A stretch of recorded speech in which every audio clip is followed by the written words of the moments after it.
One ideology is a unifying ideology which says that all people of this country should live together happily, and this country should not be dominated by any one idea. All states, all languages, especially your beautiful language, should have play in this country. And no state should feel suppressed, pressurized, oppressed. And on the other side, you have an ideology which is represented by the current government and the Prime Minister, where they believe that one idea should be imposed on our country. They have a very particular view about the role of women in our society. And they feel that different languages, different cultures are inferior to one centralizing culture and one idea. And that is broadly the fight that is going on. And it is going on across the country. It is also being fought mainly in the institutions. So the current government is attacking and capturing different institutions of the country. The Supreme Court, the Election Commission, other institutional structures, and we are trying to defend it. So that is the broad lay of the land. Now, I'm happy to answer any questions you might ask me. Ask me difficult questions. Don't ask me easy ones, please. So go ahead.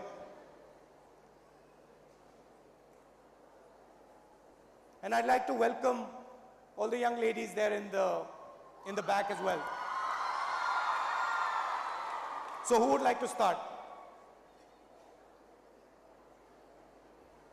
Is Azra here? Okay, where are you? Okay.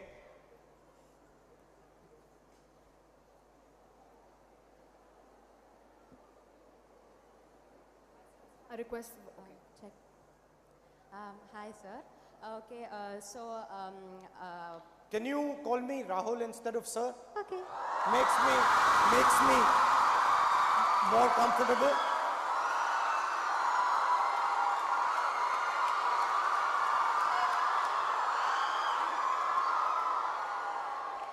Okay, I'm really nervous. Okay, hi, Rahul.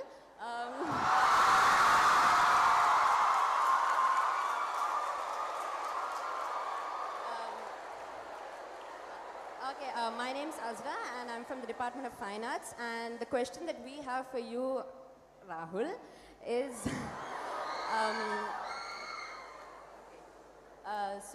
recently one of India's biggest research institutions, the Tata Institute of Fundamental Research, faced a huge financial crisis, and henceforth the employees and the students of the institution were deprived of their salary for the month of February. As of now, the situation has been sorted. I think the salary has been credited to the respective accounts. But in the long run, what does your government think of this issue? Do you plan on, do you plan on doing anything about this? What do you think is the future of education? About research and education in general, or about the Tata Institute in specific? About research and education in India. I think we are convinced that India is spending way too little money on education. And we feel that India needs to spend much more money on education. So we're going to increase the amount of money that we spend on education, and our target is 6%. That's basically what we're looking at.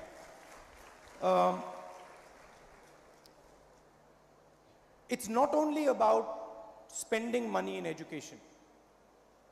It's about independence of education institutions. So I come here and I can tell by listening to you for 5 minutes that you are an independent institution, that you have the right to say and do whatever you like, and that there is an atmosphere in this institution of openness, of listening.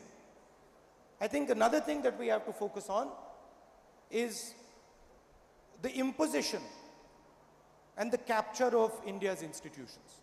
I believe that all our institutions should be free to challenge ideas. I don't think you should blindly accept any idea. I think you should be able to challenge ideas, and that's why, frankly, I've come here. Because I want you to challenge me. I want you to make me uncomfortable so that I learn, no, seriously, so that I learn, I understand what you think, and I learn from you. So it is a mutual learning. And that should be the design of the education system. But broadly, much more money in education. And I don't believe that the solution to India's education problems is blatant privatization. So I believe, yes, there is a place for private institutions, but solid government-funded government institutions also have their place, and they should be the standard bearers. So people should look, I mean, if you look at the IIT, the best technical institution in the country, it's a government institution. So the government has a responsibility to set the benchmark, and then everybody else can follow that. That would be broadly my answer. Thank you. Thank you, sir. Kushi. I repeat, is Kushi here? Okay, where are you? Okay, yeah. Good afternoon, Rahul sir. My question You've slotted the sir in. My question is comment on the recent review on women about inequality and discrimination and how women will be benefited.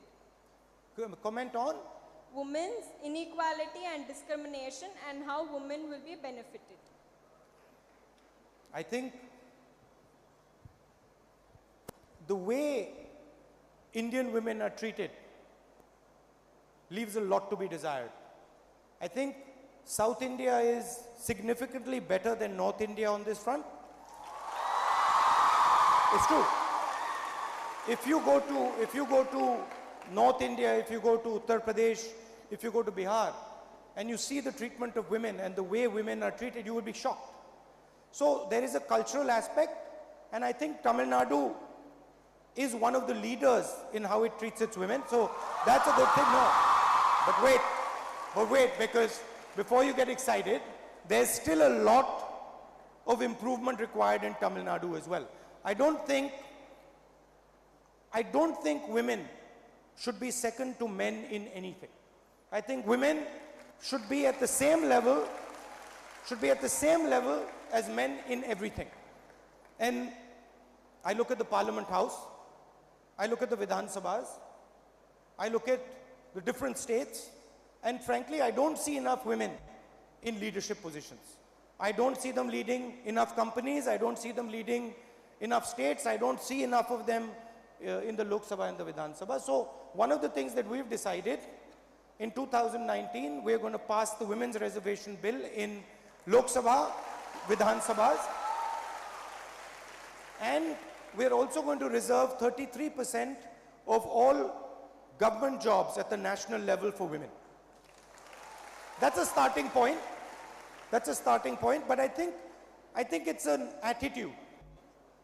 I think you cannot have women empowered in India unless the attitude towards women changes, and there is a lot that needs to change as far as the attitude towards women goes. And I'm a believer that women should be pushed into places of leadership. I think generally women are smarter than men. That's where I come from. Thank you. Can we have Vishali, please? Vishali.